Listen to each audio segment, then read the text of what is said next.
आपको बताऊं, तमिलनाडु में पोल्लाची एक गांव है। क्या गांव? मैं वहीं का हूँ तो वहीं की बातें करता हूँ। मैं इधर कभी रहा नहीं, दक्षिण भारत छोड़ के आया भी नहीं ना कभी। पहली बार ये दिल्ली में भी आया, वापस कभी आऊँगा इसका कोई गारंटी भी नहीं है। आपको ये बता दूँ महाराज कि उधर एक अनाथ आश्रम है। इस पोल्लाची में एक अनाथ आश्रम है। 36 बच्चे रहते हैं। कितने बच्चे? 36 बच्चे रहते हैं। 36 बच्चों के अनाथ आश्रम को एक वृद्ध औरत चलाती है। उसकी बेटी भी है।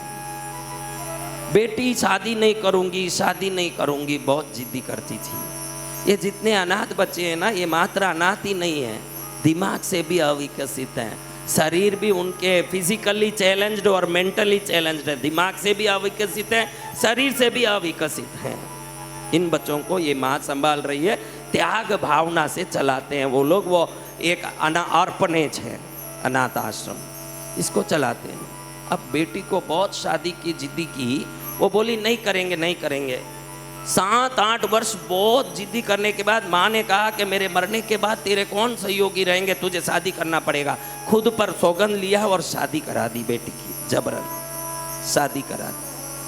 अब बेटी की शादी हुई, 1 साल हुआ, 2 साल हुआ, बच्चा नहीं हुआ।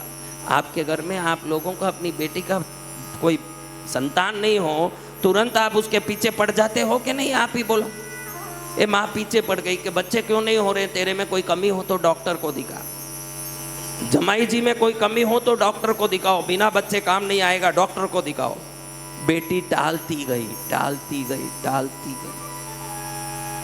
फिर बहुत जिद्दी किया तो एक दिन बेटी ने कहा, ना मैं कमजोर हूं न तुम्हारा जमाई कमजोर है, हम दोनों अच्छे ही हैं। तुमने जिस अनाथ आश्रम को इतने वर्ष चलाया, भविष्य में तेरे और कोई नहीं, तू तो बूढ़ी हो रही है माँ, अब हम ही इसको चलाना है। अगर हमारा ये कोई बच्चा हो जाएगा तो वो बच्चे के ऊपर अगर हमारा प्यार ज़्यादा हो गया तो ये 36 बच्चे हमारे प्यार से वंचित हो जाएंगे। इन 36 बच्चों में अभी मेरे बच्चे अगर बड़े हुए, स्कूल भर्ती करना पड़ेगा, उन बच्चे को बुखार आया, मैं उसके पीछे दौड़ूंगी। इन बच्चे को बुखार आया तो इनको देखने मन करेगा कि नहीं करेगा? जब मेरी कुक्षी से कोई हो गया फिर ये मेरा है न ये पराये हैं, ये बुद्धि आ जाएगी माँ। इसलिए 10 वर्ष से तो शादी करने मना कर रही थी, तूने सौगंध दिया इसलिए हमने शादी किया है, तूने सौगंध दिया इसलिए हमने शादी किया है। लेकिन मैं सौगंध ले चुकी हूँ कि मैं किसी भी हालत में एक बच्चे की माँ नहीं बनूंगी। मुझे एक बच्चे नहीं, 36 बच्चों की माँ बनना है।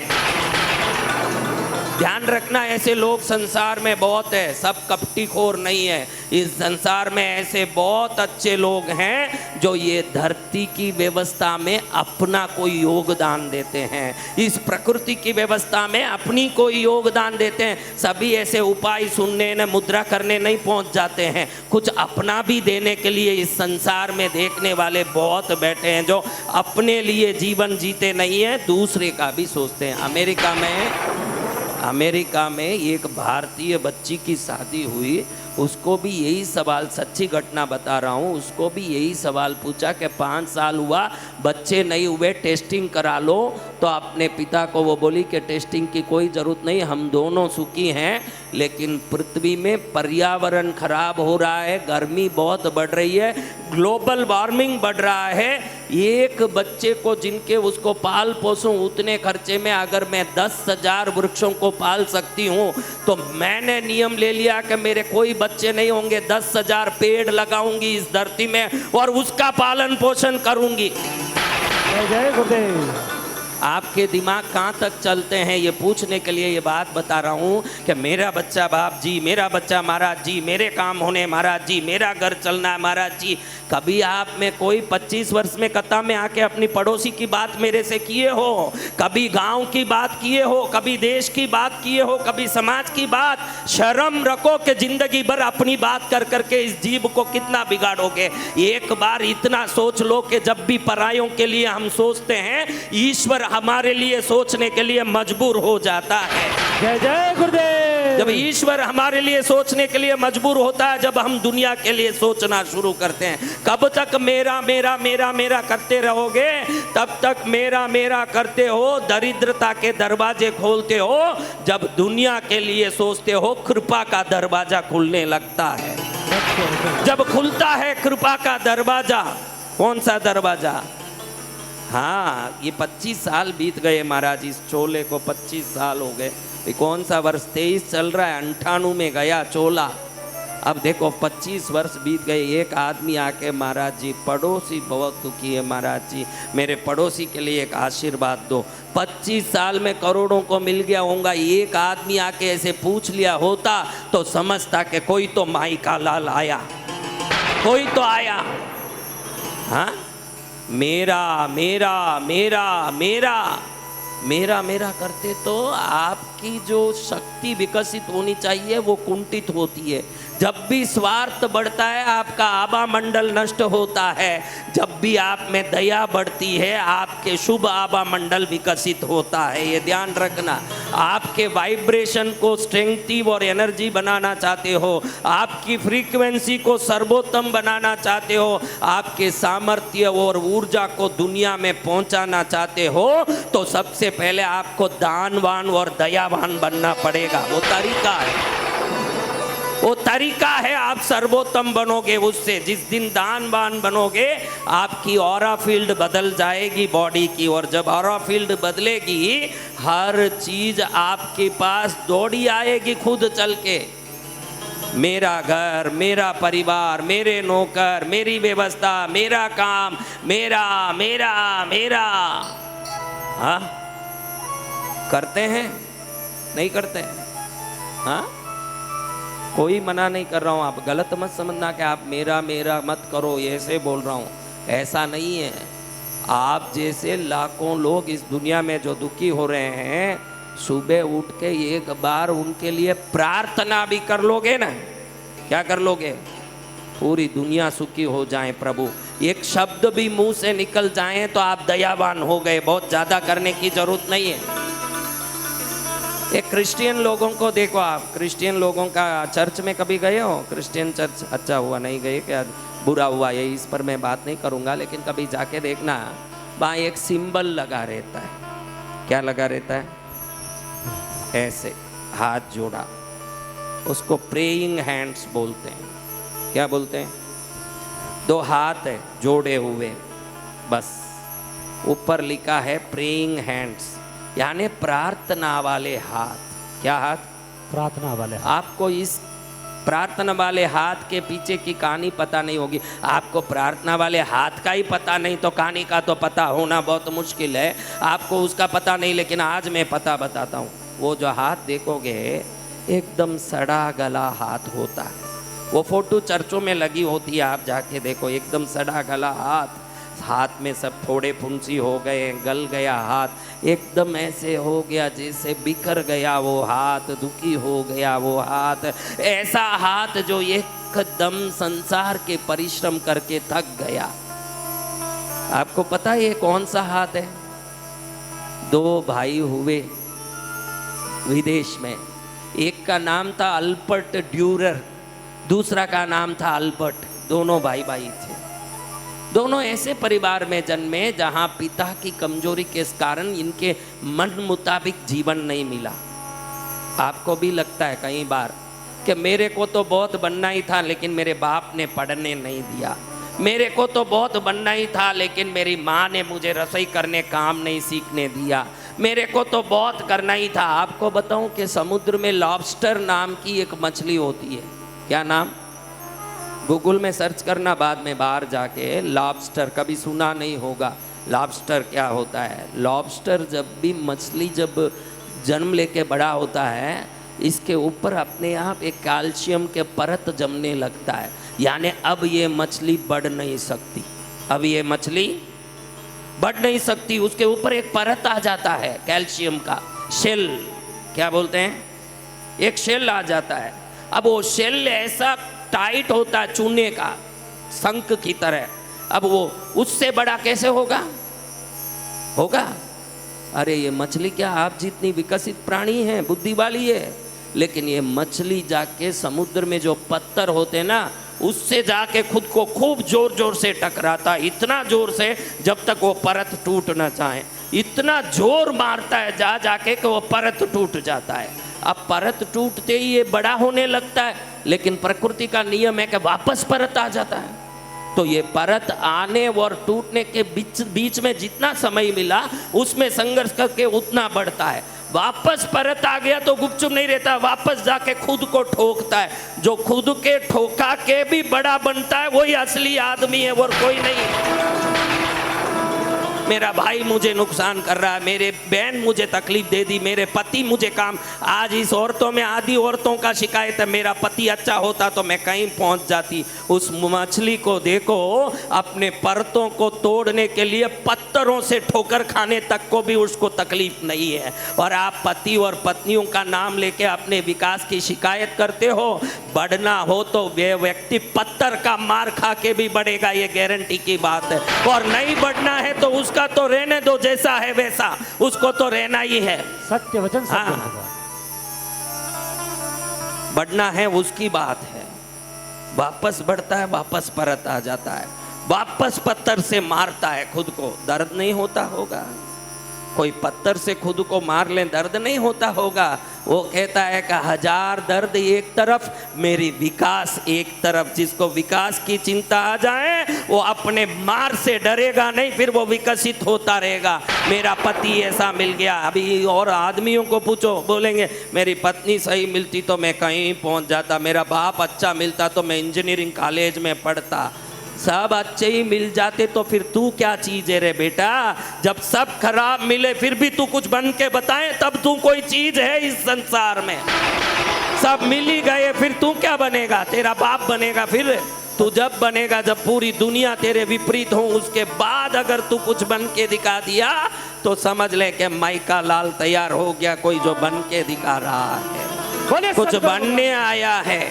सत्य वचन सत्य होगा। हमको तो कमी निकालनी है, क्यों नहीं जिया भाई? हमारे साथ तो ऐसे धोखा हो रहा है महाराज, बड़ा धोखा हो रहा है। या तो ग्रहों के ऊपर धोखा डालेंगे, ज्योतिष ने बोल दिया शनि बड़ा खराब है, शनि मेरा दुश्मन बन के परेशान कर रहा है।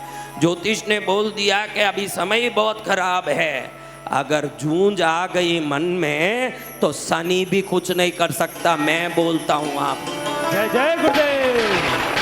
जूझ आ गई मन में तो दुनिया में राजा बनने की ताकत हम रखते हैं, वो जूझ आना है। 1000 बार मार खा के एक मछली अगर अपने आप को बढ़ा सकता है, आप मछली से गए बीते हुए नहीं हो, आप मछली से बहुत आगे हो। देखो आपको मैं पूछता हूँ, 100 करोड़ रुपए में फ्लाइट बनते हैं, कितने करोड़ रुपए में? 100 करोड़। सही बात है कि गलत बोल रहा हूँ? 1 करोड़ रुपए में बस बनते होंगे, या 5 करोड़, 8 करोड़, 10 करोड़, मुझे पैसे का कीमत का तो पता नहीं क्योंकि मैं कोई बस खरीदने गया नहीं, लेकिन 10 करोड़ का बस समझो आप, कितना? 100 करोड़ का फ्लाइट समझो, सही है? अभी ये कोई भी फ्लाइट पहले ऐसे धरती पर ऐसे जाके बहुत दूर तक ऐसे जाके फिर टेक ऑफ करता होगा कि सीधे ही धरती से सीधे ऊपर चढ़ता होगा? धीरे धीरे टेक ऑफ। हाँ, सभी फ्लाइट दुनिया के पहले थोड़ा ऐसे धरती में चलेंगे, उसको रनवे कहते हैं। क्या कहते हैं? रनवे। रनवे में पहले थोड़ा चलेंगे, फिर टेक ऑफ होंगे, धीरे से ऐसे जाएंगे और आकाश में पहुंच जाएंगे। अगर समझो दिल्ली से बेंगलुरु जाने वाली कोई फ्लाइट है, दिल्ली से ही ऐसे ही सड़क पर जा रही है, बेंगलुरु तक सड़क पर पहुंच गई, उसके लिए काहे लिए भाई फ्लाइट? वो तो बस ही काफी है ना जी भगवान। तो संसार के जितने जानवर जी रहे हैं ना, वैसे आप जी रहे हो तो 100 करोड़ का फ्लाइट सड़क पर चल रहा है, वैसा ही है। अगर जिस दिन आपका टेक ऑफ हो गया तो ईश्वर का बनाया ये सृष्टि आपके लिए सही काम कर रहा है, ये समझ लो आपका टेक ऑफ हो रहा है। अगर नहीं हुआ तो बेकारी है। मनुष्य जन्मा कुछ भी करने के लिए है। किस लिए है? कुछ करने के लिए। अगर नहीं कर रहे हो ना, दुनिया भर की कुछ न कुछ बहाने करके, भाभी सही नहीं मिली, ननंद अच्छी मिलती तो सुख होता, सासू खराब मिल गई, पति सही मिलता तो अच्छा होता, बाप होता तो पढ़ाई हो जाता, ऐसे कर रहे हो तो 100 करोड़ का फ्लाइट धरती पर सड़क पर चल रहा है। अगर सब कुछ छोड़ करके बराबर झूंझ के उठ जाओगे और आकाश पर चढ़ोगे, देखो जानवर जैसे जीने के लिए जानवर ही काफी है, उसके लिए तू क्यों भाई, तुझे फ्लाइट बना के भगवान ने भेजा, कोई विशेष चीज बना के भेजा, फिर तो तुझे उड़ने के लिए भेजा है, धरती में चलने के लिए नहीं भेजा है। अगर तू उड़ने से रुकता है तो वो रोकता तेरी कंजूसी, तेरे उल्टे सीधे विचार, विज्ञान की बातें। धर्म से बड़ा कोई विज्ञान नहीं है। धर्म जो कहता है वो करेगा तो उसी दिन तेरा फ्लाइट उड़ने लगेगा। धर्म के विपरीत रहेगा, सड़क में ही घूमेगा बसों की तरह, तू उड़ नहीं पाएगा। समझ रहे हो मेरे बात? जी भगवान। हाँ, कुछ करें, किसी के लिए करें। इधर जितने लोग बैठे हैं 100% दिल्ली में स्वामीनारायण मंदिर को तो जानते ही होंगे सब। बाहर वाले हों, अंदर वाले हों, दिल्ली वाले हों, छतरपुर वाले हों, दिल्ली स्वामीनारायण मंदिर गए क्या ये नहीं पूछ रहा हूं, जानते हो क्या ये पूछता हूं मैं। हाँ, कौन जानते? सब जानते हैं। क्या ये स्वामीनारायण कृष्ण है, राम है? हाँ, राम है, कृष्ण है, हनुमान जी है, एक संत है। कौन है? संत। अरे इनसे बड़ी कोई मंदिर ब्रह्मांड में बता दो, स्वामीनारायण मंदिर से बड़ा मंदिर कोई ब्रह्मांड में बता दो। ये गणेश जी का मंदिर उससे बड़ा है। दिल्ली में सबसे बड़ा पैसा वाला बना हुआ खर्चे का मंदिर ही ये स्वामीनारायण मंदिर है। आप देखो, इसमें ना तो कोई हनुमान जी है, ना गणेश जी, ना कोई कृष्ण जी, ना राम जी। एक संत की इतनी ताकत और इतनी महिमा कि इनका मंदिर इतना बड़ा। सोचा कभी? सोचोगे तो तुम्हारे भी इतनी बड़ी मूर्तियां पूजी जाएगी जिस दिन सोचोगे। नहीं तो ऐसे ही देखो, तुमको मैं पूछता हूं, तुम में कोई अपने दादा के दादा का नाम बता सकते हो? बताओ अपने दादा का नाम। आपके दादा का नाम नहीं, दादा के बाप का नाम कोई बता दें। यहाँ देखो, मैं अपने दादा के बाप का नाम, हाँ, अगर बता दें तो उसके बाप का नाम बताएं। नहीं बता पाएंगे। अभी मैं ये पूछ रहा हूँ, थोड़ा शर्म रखो। तुम्हारे पोते का पोता भी तुम्हारा नाम बता नहीं पाएगा। तुम ये बोलते हो कि हम दादा के दादा का नाम नहीं जानते, तुम्हारे पोते का पोता तुम्हारा नाम नहीं बता पाएगा। इतनी अल्प अवधि में तुम्हारी यहाँ की उपस्थिति, नाम दर्ज सब समाप्त होने वाली है, क्योंकि बसों की तरह घूम रहे हो। तुम्हारे में फ्लाइट का कहीं लक्षण नहीं दिख रहा है, वही कारण है। अच्छा भाई, दादा के दादा का नाम नहीं बता सकते हो, दशरथ के पुत्र का नाम बता सकते हो? दशरथ के पुत्र कौन है? कैसे बता दिए? वो तो त्रेता युग में हुए। दादा के दादा तो 150 साल पहले हुए होंगे। ज्यादा से ज्यादा कितने हुएंगे? 150 साल पहले हुआ तुम्हारा घर का आदमी का पता नहीं, और कहीं गए हुए त्रेता युग के आदमी का पता है। तो उनकी जिंदगी उस प्रकार की थी जो दुनिया सोचने के लिए मजबूर होती है। हाँ, कीड़ों की तरह मरोगे तो तुम्हारा कोई नाम भी नहीं ले पाएगा। मरना हो तो मौत भी ऐसा हो कि हमारा किस युग में जन्म हुआ कोई लेना देना नहीं, दुनिया याद रखे ऐसा जिंदगी हो, ये महत्वपूर्ण है। हाँ, सत्य बोले कि दशरथ पुत्र तो मुझे याद है, तेरे दादा का दादा याद नहीं हुआ? दशरथ पुत्र तेरा दादा का दादा था कि तेरा दादा का दादा तेरा दादा का दादा था? क्या लेना तेरा दशरथ पुत्र से? लेकिन उनकी मर्यादा और उनका आचरण ऐसा था कि आज भारत के हर सनातनी के मन में राम बसे हैं। तेरे दादा के दादा किस मसान में गए पड़ोसी तक को याद नहीं है। पड़ोसी तक को याद नहीं कि वो कहाँ जाके मरा। काम ऐसा करियो जो धन्ना सा ने किया, रानकपुर बनवा के जग में नाम कर दिया। काम ऐसा करो कि करने के बाद कोई याद रखें। ऐसे कैसे हो गए स्वामीनारायण, जो इतने बड़े मंदिर है, 5000 करोड़ के ऊपर खर्च करके दिल्ली में मंदिर बना है। स्वामी नारायण का। ऐसा कोई भगवान का मंदिर है? एक संत का मंदिर है, ये कोई भगवान का मंदिर नहीं है, सिर्फ एक संत का मंदिर है। इनका मंदिर तो ऐसे कैसा मंदिर जो संत का इतना बड़ा बना? जब आप सुनोगे तो बोलोगे कि इससे भी बड़ा मंदिर उनका बनना चाहिए, ये तो बहुत छोटा है, आप बोलोगे। जब बचपन में वो छोटे थे तो उनका नाम नीलकंठ था, स्वामी नारायण नहीं। क्या नाम था? नीलकंठ। नीलकंठ। जब गुरु के पास शिक्षा ले रहे थे, सभी लोग शिक्षा ले रहे थे, ज्ञान पा रहे थे, संस्कार पा रहे थे। एक दिन गुरु ने बोला कि सबकी पढ़ाई पूरी हो गई बेटा, मैं अपने मंत्र सिद्धि से, अपने योग सिद्धि से, ज्ञान सिद्धि से सबको आज आशीर्वाद देने वाला हूं। किसको क्या चाहिए मांग लो। क्या बोला? जिसको जो चाहिए मांग लो। तो एक आया हाथ जोड़ के, प्रभु मैं घर जाऊं, मेरे अच्छे से शादी हो जाए, बच्चे हो जाएं, परिवार सुखी रहे, आशीर्वाद दो। तथास्तु, जा बेटा जा, परिवार सुखी रहेगा, घर सुखी रहेगा, जा। प्रभु मेरे घर में 3 पीढ़ी से उधारी है, आज आपसे पढ़ाई पूरी करके जा रहा हूँ, कृपा करो कि घर जाने के बाद मेरी पीढ़ी में वो उधारियाँ चुक जाएं, मेरा घर सुखी हो जाए। तथास्तु बेटा जा, हो जाएगा, जा। प्रभु मुझे बहुत इच्छा है कि समुद्र से उस पार जाके विदेश में धंधा करूं, आप कृपा करो कि विदेश में मेरा धंधा अच्छा हो। तथास्तु बेटा जा। ऐसे एक एक आदमी आ रहा है, कोई पत्नी मांग रहा है, कोई बच्चा मांग रहा है, कोई पैसा मांग रहा है, कोई धंधा मांग रहा है। अब बारी आई नीलकंठ जी की। किन की बारी आई? नीलकंठ। हाथ जोड़े गुरु के सामने खड़े, बेटा तुझे क्या मांगना? प्रभु जी मांगना है, मुझे भी मांगना है। क्या बेटा? प्रभु ये दुनिया में सभी लोग दुखी क्यों हैं? अपने अपने कर्मों के कारण दुखी है बेटा, वो उनके कर्म ऐसे किए वो दुखी है। तो क्या प्रभु ये कर्म अदल बदल हो सकते हैं? क्यों नहीं हो सकते? ययाति ने बहुत भोग विलास के कारण सोचा था कि मेरा अगर बुढ़ापा कोई ले लें मेरे बच्चों में तो उनको राज्य धन दे दूं और मैं जवान हो जाऊं, वापर मौज करूं पत्नियों के साथ। तो उनका एक पुत्र उनका बुढ़ापा ले लिया था और उन्होंने जवानी ले ली थी। कर्म बदल भी सकते हैं। तो महाराज जी आपने बोला कि आज पढ़ाई पूरी हो गई, सबको आप आशीर्वाद देंगे, मन चाहा वरदान देंगे। तो मैं नीलकंठ आपसे प्रार्थना करता हूँ, अनंत करोड़ जन्म हो जाएं तो चले, धरती में रहे हुए सभी लोगों का दुख मुझ में आ जाए और बदले में सभी लोग सुखी रहें, ये सुख उनको दे दीजिए, मुझे ये चाहिए।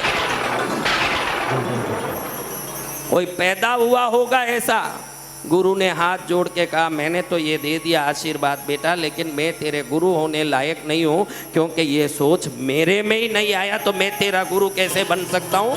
तू दुनिया में गुरु बनेगा और जगह जगह तेरी मूर्ति की पूजा होगी, क्योंकि जिसके दिल में दूसरों के दर्दों को सहन करके उनको सुख देने की इच्छा आ गई, उससे बड़ा भगवान तो कोई नहीं हो सकता।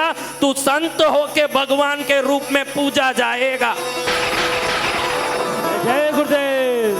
क्यों पूजे जा रहे हैं स्वामी नारायण जी? एक शांति तो है। इतना बड़ा मंदिर, 5000 करोड़ का मंदिर, मैं बोलता हूं कि पूरी दुनिया का दुख लेके उनके बदले में सुख देने की जो सोच रखा, उसके लिए तो 50,000 करोड़ का मंदिर भी छोटा पड़ता है। उससे भी बड़ा मंदिर होना चाहिए। जय जय गुरुदेव। उससे बड़ा मंदिर होना चाहिए उनका, ये तो बहुत छोटा मंदिर है। सत्य वचन गुरुदेव। ऐसा जीवन है, ऐसा जीवन जीना है, ऐसा सोच रखना है कि मैं क्या पाऊं, मैं क्या कर सकता हूं। मैं इस दुनिया के लिए वसंत विजय उनको आशीर्वाद देगा जो अपनी मंत्र सिद्धि से मेरी ताकत देखा है कि इस दरबार में मैंने 20 दिन में लाखों लोगों की बीमारी मिटाई है, हजारों की नहीं। मैं अपनी मन, कल ये सब इंस्पेक्टर बहन लखनऊ से आई, बोल रही थी कि मेरा पति कैसे तांडव करता था, उनका शब्द है कि मेरा पति कैसे तांडव करता था, आपके शरण में आया, आज ठीक हो गया मेरा पति। लाखों होंगे ऐसे। आशीर्वाद उनको मिलेगा जो कुछ करने की क्षमता रखते हैं, कुछ करने की भावना रखते हैं। बच्चे बहुत छोटा है तू, इसलिए तू कहता मेरा कलश कब काम करेगा। तो वो हल्की सोच इसलिए आती है कि संसार में रह के बकरियों में तू एक बकरी हो गया है, वो बकरियां चले वहाँ चल रहा है। मैं दुनिया के लिए कुछ करने की ताकत दो महाराज ऐसे बोलता तो उसी दिन उस कलश में लक्ष्मी डाल देता मैं। तू कहता है कि मेरे लिए कलश कब काम करेगा, मेरा मेरा कब तक करते रहोगे महाराज। मैंने अभी कहा कि प्रेइंग हैंड्स की कथा सुनो। दो भाई थे। कितने भाई? मैंने कहा एक का नाम अल्बर्ट ड्यूरर था ना, एक का नाम अल्बर्ट। बाप ऐसा था कि बड़ा दुखी। इन दोनों को लगा कि हम बहुत बड़े चित्रकार बने। उस जमाने में बड़े चित्रकार बनना हो तो कोई भी बड़े आर्ट्स कॉलेज में जाके पढ़ाई करके बाद में बन सकते थे, इतना पैसा था कहाँ। बाप तो मर गया ऐसे ही गरीब होके। दोनों भाइयों ने सोचा कि मुझे बनना। दोनों भाई में एक मीटिंग हुई, बोले कि हम चिट्ठी डालेंगे। क्या डालेंगे? दोनों का नाम लिख के चिट्ठी डालेंगे। चिट्ठी जिसकी आएगी वो पढ़ाई करेगा, जिसकी नहीं आएगी वो नौकरी करके इसको पढ़ाएगा, ये नियम होगा। तैयार है? दोनों भाइयों ने मान लिया, चलो चिट्ठी डालते हैं। जिसकी चिट्ठी आएगी वो पढ़ाई करेगा और जिसकी चिट्ठी नहीं आई वो नौकरी करके मेहनत करके इसको पढ़ाएगा। चिट्ठी डाली, दो में एक ही नाम आना था। जिसका नाम आया वो पढ़ने गया बड़े आर्ट्स कॉलेज में, जर्मनी के बहुत बड़े आर्ट्स कॉलेज में। चित्रकारों के वहाँ जाने के बाद एकेडमी में जिनका नाम आ जाता हो ऐसी जगह जाके पढ़ाई करने के लिए गया। वहाँ जाके पढ़ाई में लग गया। दूसरा भाई का क्या बारी था महाराज? बोलो। इतनी बड़ी कॉलेज में पढ़ने के लिए पैसा भी तो उतना लगता होगा। एडमिशन फीस, मंथली फीस, चीज़ों की fees, water colour, chemical colour, fancy colour, crayons colour, जितने सारे बड़े बड़े कैनवास, बड़े बड़े चार्ट शीट, सब खरीदना। चित्रकार बने कहाँ से मिले? तो सोचा इतना काम करना तो ये गलियों में, गांव में, दुकानों में काम करके इतना पैसा नहीं आएगा। कोयले के खानों में उस जमाने में अंदर जाके सुरंग में उतरना पड़ता, जल्दी कोई काम में नहीं जाता था। क्योंकि कोयले के खान में अंदर जाओ, हवा नहीं, कोई प्रकार का ऑक्सीजन नहीं, अंदर घुस के काम करना यानी मौत का बाजी मुंह में लेना। तो उसने सोचा वहाँ काम करूँगा तो मेरे भाई का पैसा चुका पाऊँगा। कोयले के खान में 6000 फुट नीचे उतर के अंदर उस अंधेरी कोयले खान में काम करते करते इतना चूर चूर हो गया, अपने भाई का पैसा बेचते बेचते हाथ पूरे फोड़े हो गए, फुंसी हो गए, पूरी हाथ ऐसी सिकुड़ गई। लेकिन मेहनत करके 6 साल तक पढ़ाई कराया। 6ठे साल इसका भाई ग्रेजुएट हुआ। विदेशों के बहुत बड़े कलाकारों में इसके भाई का नाम आ गया। अब जब ये भाई आया, दूसरे भाई को मिलने आया तो देखा कि मेरा भाई तो कंकाल हो गया है, कोयले के खानों में काम करते करते कंकाल हो गया है। ऐसा कंकाल जिसको देखे तो पहचान नहीं पाने के ये मेरा भाई है। बेटा ये मॉनिटर का थोड़ा आवाज खोलना भाई, थोड़ा खोल।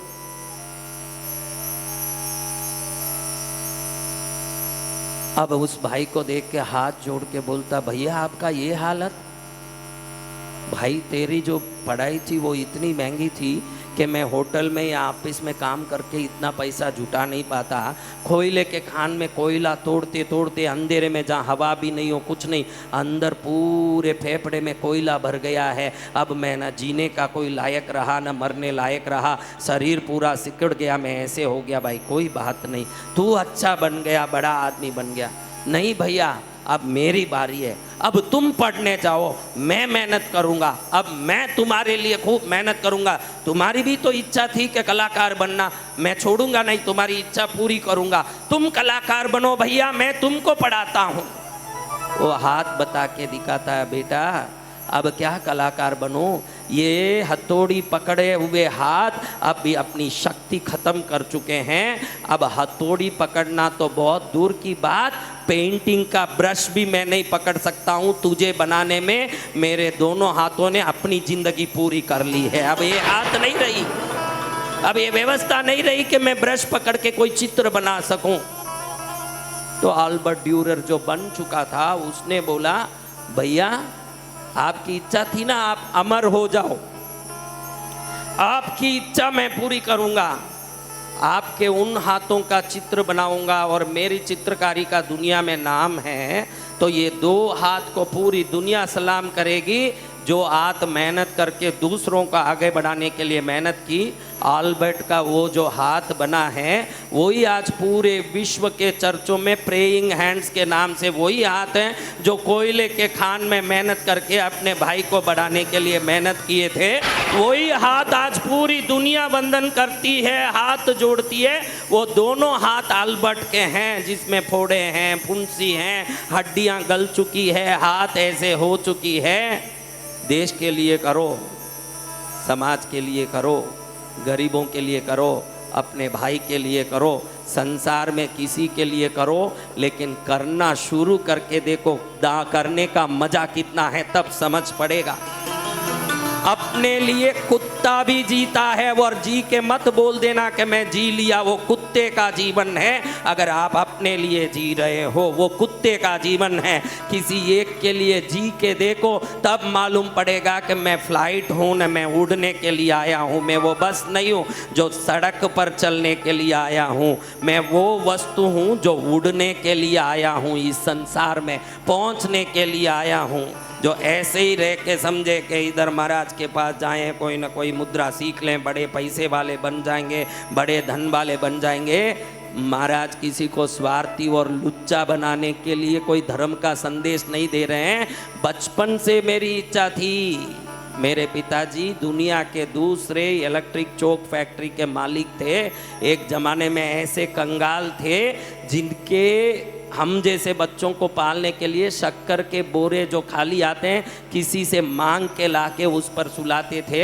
मुझे पालने के लिए 12 आना बचेगा, इसीलिए मैजेस्टिक से यशवंतपुर बस स्टैंड 12 किलोमीटर सुबह और 12 किलोमीटर शाम पैदल चल के मेरे बाप ने रोज 24 किलोमीटर पैदल चल के मुझे पाला है। गरीबी क्या है मैं अच्छी तरह जानता हूँ, गरीबी क्या होती है मैं अच्छी तरह जानता हूँ। तब मेरे बचपन में आया, मेरी माँ जब दिमाग खराब हो के मर गई, मेरे भाई को जहर दे के किसी ने मार दिया, मेरे पिताजी के एक्सीडेंट में पैर, आंख, कान सब चले गए, मेरी बड़ी बहन को उसके पति ने जला के मार दिया, छोटी बहन उसको देख के पागल हो के मरी। तब मैंने संत वेश ओढ़ा कि भाई मेरे द्वारा भारत जितनी समृद्ध हो सके उतना मैं समृद्ध करूँगा। जो मेरे घर में मैंने दुख देखा वो दुख किसी को आना नहीं चाहिए, लेकिन दरबार में लुच्चे, लोफर और स्वार्थियों को आते देखता हूँ। उनका काम इतना ही है कि कैसे भी महाराज से आशीर्वाद ले लेंगे तो हम अरबोपति बनेंगे। बसंत विजय का आशीर्वाद इतना खोटा नहीं है कि पापियों पर चल सकें। अगर आशीर्वाद कोई भूले भटके मिल भी गया होगा तो जितना स्वार्थ है वैसे ही खत्म भी हो जाएगा। मेरे पास आने वालों में जिनमें धर्म का रंग छड़ गया है उनके साथ बसंत विजय का संग भी छड़ेगा, वो ध्यान रखना। जब धर्म का रंग नहीं छड़ेगा तो मेरा आशीर्वाद, क्योंकि करोड़ों लोग मेरे पीछे पड़ गए हैं कि महाराज के पीछे मैं जाऊंगा, मेरा ये हो जाएगा वो हो जाएगा। होगा उन्हीं का जिनके पास एक अंश मात्र भी धर्म और भक्ति होगा, वरना कुछ होने वाला नहीं। अपना लोभ और लालच लेके मेरे पास आओगे कभी कुछ भी होने वाला नहीं है।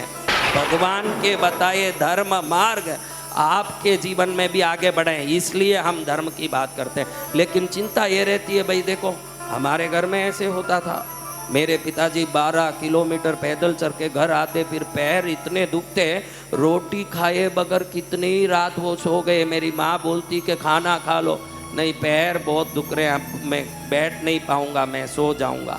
वो जिंदगी हमने देखी। बेटा तू माँ लक्ष्मी कलश की पंचायती करता है, मेरा घर का हालत आके देखता। मेरा बाप 24 किलोमीटर चल के सिर्फ 200 मिली दूध बचाने के लिए पैदल चलता था। वो जिंदगी मैंने देखे हैं, वो जिंदगी मैंने देखे हैं। पैसे के लिए मेरी बहन को वो एक आदमी कैसे जला के मार सकता है मैंने देखा है। मेरी छोटी बहन इन दुखों में कैसे पागल बन के मर सकती है मैंने देखा है। मेरे सगे भाई को जहर दे के लोग कैसे मारते हैं मैंने देखा है। क्या तुमने दुख देखा होगा? ऐसा कोई संत का चोला नहीं आ जाता। ये संत का चोला पहनने के पीछे लाख करोड़ दुख हमने भी देखे होंगे। ऐसे ही नहीं जिंदगी बन गई।